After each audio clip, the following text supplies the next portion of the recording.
Hey everybody, it's Greg Harrelson here with Century 21, the Harrelson Group, with my co-host, as usual, Abe Safa, also with Century 21, the Harrelson Group. And we are busy selling a lot of real estate in Myrtle Beach in the Grand Strand, as well as keeping our eyes and ears on the market. And we just want to share with you what's going on in the local market right now. Abe, thank you again for always being here. And I'm excited to have another conversation with you. Yeah, Greg. So am I. Always looking forward to these. Yeah. So I think we're going to kick off, and now that January's over, we're going to kind of do a little bit of recap for January, and then I think what we also want to do, give people a little bit of updates on what's going on. I got something on my mind that builders are doing that I can share. That interest rate's been bam, bam, bam, bouncing around. I like what it's doing sometimes and some days. I don't like what it's doing in other days, but we'll also talk about that. So you want to just start with the January recap? Yeah, let's talk about, since the last Tuesday when we did a call, the final numbers in our MLS didn't come out for January. So now that they're out, Yes. I'd like to kind of dive into those kind of briefly. And I want to make sure we're clear that this is the past, right? So this is what happened in January. We're going to talk about what happened, and then we're going to talk about what things are like today on the ground day to day. So starting with single family homes, the one thing I look at is, and this is probably what you're hearing in the news when you hear big headlines about, home sales down big time. If you look at January, the number of sold homes, single family homes, resales only, not new construction, 321 homes sold in our area. So that's down 33% compared to last year. So it's a scary number. But if you guys have been listening every single week, this is something that we've been talking about.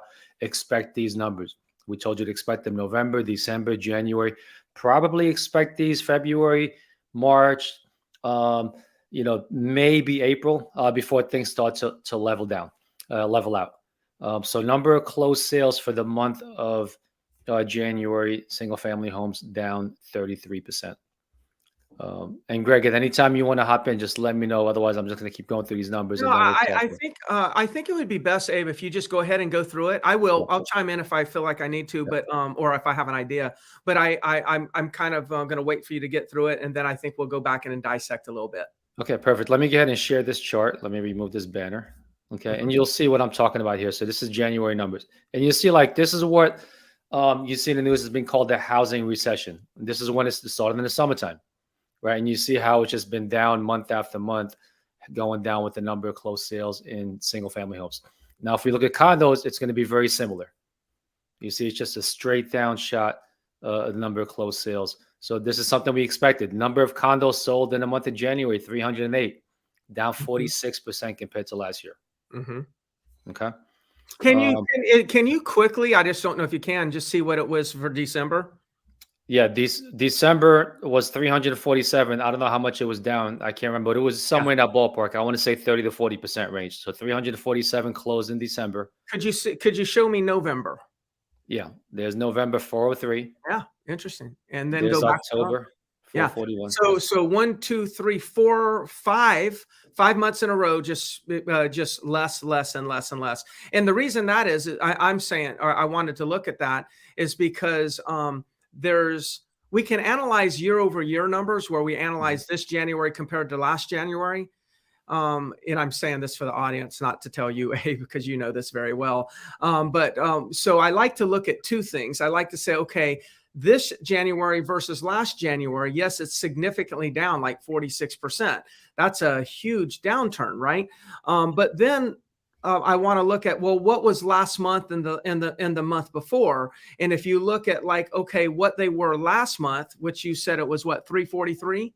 347. 347. And this month it's 308. Okay. So now that tells me that the discrepancy between in the last 60 days is not nearly as much as the discrepancy in the last over 12 months ago. And I'm also looking at that to see if I can see some early signs of trends that the market could be getting a little bit better. And we know, I think, that in the last 3 weeks, we've started to see more sales. So probably mid-January, we started to see more activity, more contracts written. So I have a feeling those additional contracts is probably going to show up in April as closed sales. And so that March and April are the ones, especially April, is very important to me to see whether or not we've reversed a 12-month trend or not. Yeah, there's no question about it. So what you're talking about is like the most leading of leading indicators, like what we're Yes. seeing on the front lines right now. So we Yes. know how many showings we have on our properties, on our listings. We know how many offers we're getting. But those are not going to reflect in these numbers. Of course, they're going to show up in April's closed sales, is what you'll see. But no, things are definitely much better. As a matter of fact, I put a home on the market 10 days ago or 2 weeks ago in Plantation Lakes. We've had 21 showings already. Oh, And so I mean, and that's a $685,000 home. yeah, Right. So there's definitely more activity in the market right now than there was all through the wintertime. There's no question about it that more buyers are in the market. that's fantastic. Well, good. Okay. So let's look at the sales price, right? Because a lot of people are wondering whether prices are down or not, right? And look at this up and down seesaw with condos, right? So this was the summertime, July, and then dips a little bit in August, up a little bit in September, down, up, down, up. So for the month of January, the median sales price on condos across the board was $228,000. The peak was $240,000.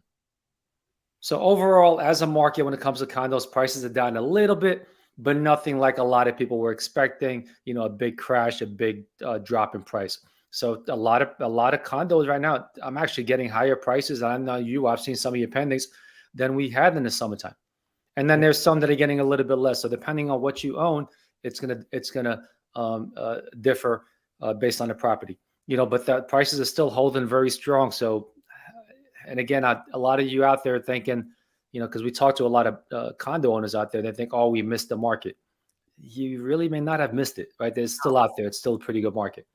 So now year over year, if you look at 228 for the month of January compared to last year, January, up 17%. Yeah. Single family home, I'll show you what that looks like. Kind of hanging in there, 350,000, not high as high as condos compared to last year, only up 4.5%.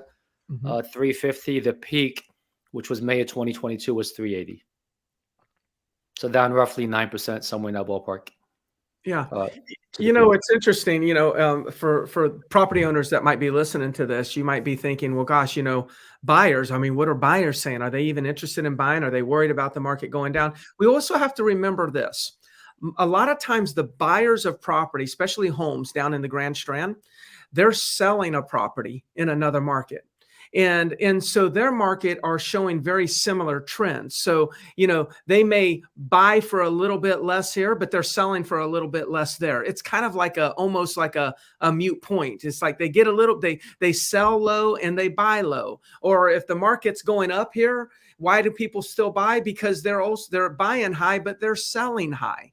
It's kind of interesting. It's almost like they're just repositioning their equity down into Myrtle Beach. So a lot of times these fluctuations don't matter as much if somebody's buying to live in one of these properties. Again, the reason why I say it doesn't matter is if they pay $10,000 more, they're probably getting $10,000 or $12,000 more in New Jersey. Or if they sell it for $20,000 less in New Jersey, they're probably buying it for $15,000, $20,000 less in Myrtle Beach. So they're given less money and they're getting less money, or vice versa.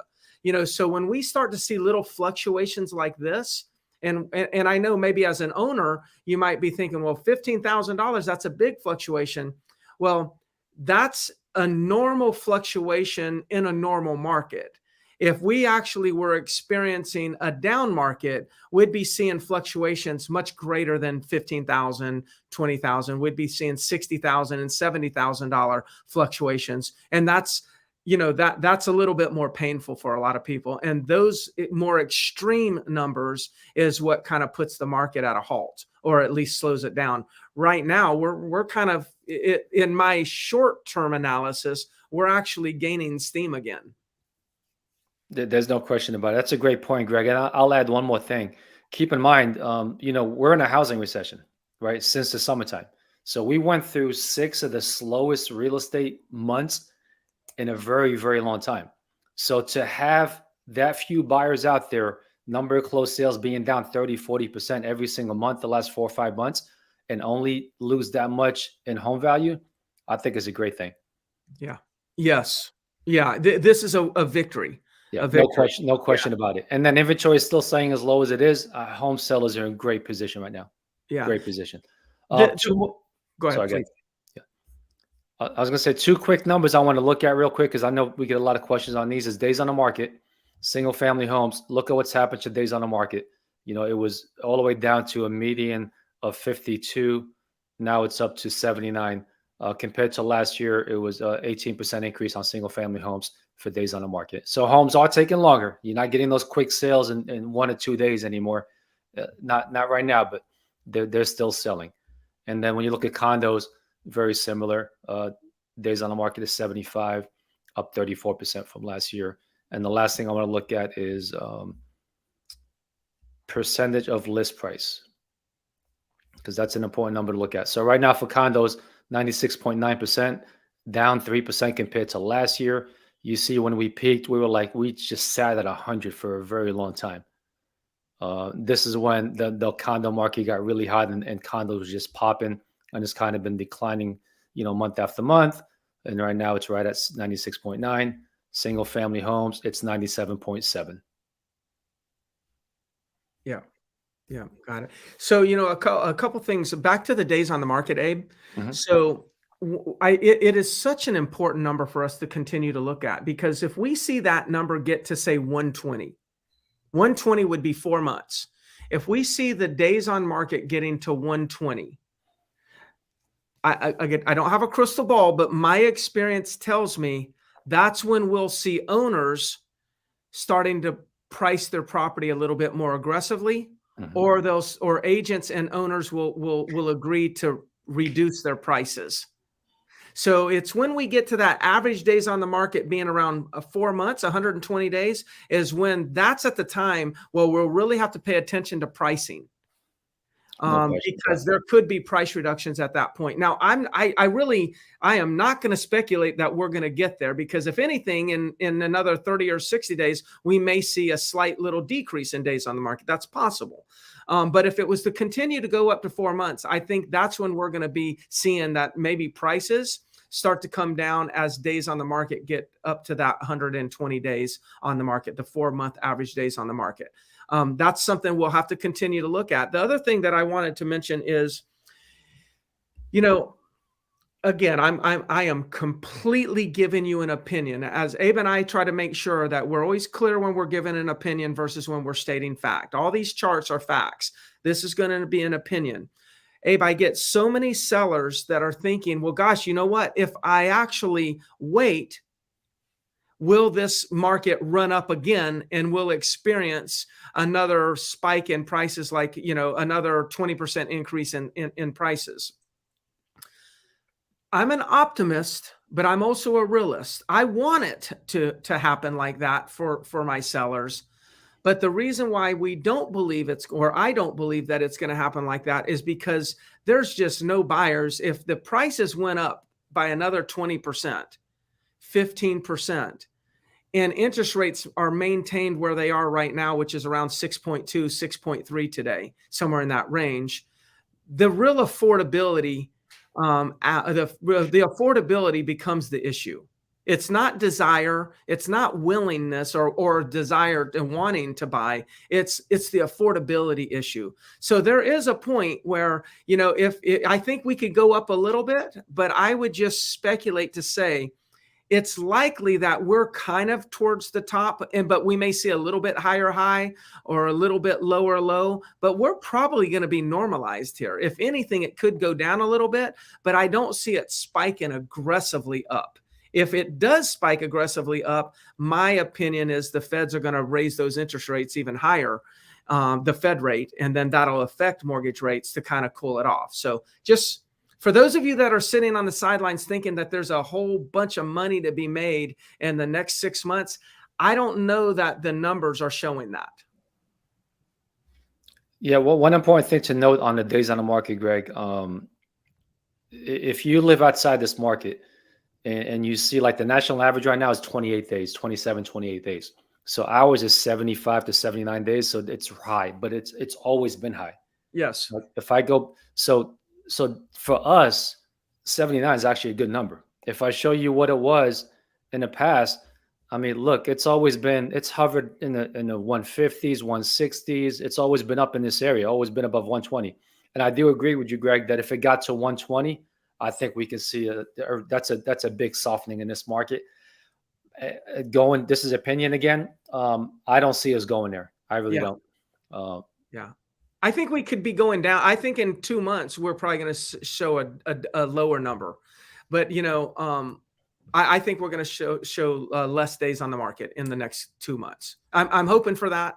I can tell you right now that I'm aggressively marketing properties as you are. So we're doing our part on marketing them aggressively so we can keep the sell down for our sellers. But the reason why we both would say that that could be a problem is because if it gets to 4 months, then some sellers will get impatient and they'll just lower the price because they want to move on with their plans. And then that will reset the appraisal values. Right. So that's kind of how that works. But neither one of us really anticipate that's going to happen. Yeah, so much of this hinges on the mortgage rates. Yes. Like the mortgage rates just have a huge impact on what our real estate market is doing right now. Yeah. So talking about mortgage rates, it actually dipped below 6% last week, which I was really excited about. Thursday, it went down to 5.99. And then the jobs report came out, a really strong jobs report came out, and then all of a sudden, boom, it jumped up. So as of yesterday, the 30-year national average was 6.39% for a 30-year mortgage. Yeah. So that's a lot of fluctuation. It's going to continue being, in my opinion, it's kind of hard to like go up and go down and then get it, and then just level off at the perfect level. Usually it's like this. It's extreme, extreme, extreme, extreme. And then over time, it just kind of levels out. So we're just going through extremes, and we just have to keep our head down and understand that if you're thinking about selling, there's a lot of buyers, and inventories, is still extremely low. In my opinion, it's a seller's market / normal market right now. And I think we'll start to see that in the numbers in the next couple of months. Yeah, if you look at our day-to-day changes in the mortgage rates, it's changing a lot. But if you look over the last 6 months, I mean, it's been going down. It's been going down and down and down. So we're heading in the right direction. I mean, I've got a feeling by the time we get into summertime, maybe May, it could be as early as May. I think we might be in the low fives. I'm even willing to gamble that we might break 5 by summertime, Greg. I think it'd be below 5. All right. You guys all heard it here. I'll bet you a Starbucks. I want iced tea. Okay. Okay. What's the bet? That it'll break 5 whenever you want to say it. Okay. August 1st. Between now and August 1st, it'll break 5. Okay. Okay. Or you owe me a venti black iced tea with 1 Splenda. You got it. All right. But look, I mean, going back to like what's happening right now, day to day activity is good. It's picking up. Things feel different. Definitely more action, more excitement in the air. The buyers are calling, whether it's on condos, whether it's homes. We're starting to feel like, okay, the market is bouncing back. Things are going back to some sort of normalcy. So I like that a lot. Me too. All right, Abe. Well, hey, everybody. Thank you so much for tuning in. And we appreciate comments and emails that you send us and whatnot. So please subscribe to the channel so you can get alerts when we do this. We do this once a week. I'm not going to spam you or anything. We just want to make sure that you're able to keep your, stay in the know of what's going on with your real estate assets along the Grand Strand. If you would like to reach out to us, you can call us or text us. There's our number right there. And we'd love to earn your business. And even if you don't want to do business right now, you just have a question, give us a call. We'd love to answer your question. Abe, thank you again. Enjoyed it, Greg. Thank you all for watching. Bye, everybody.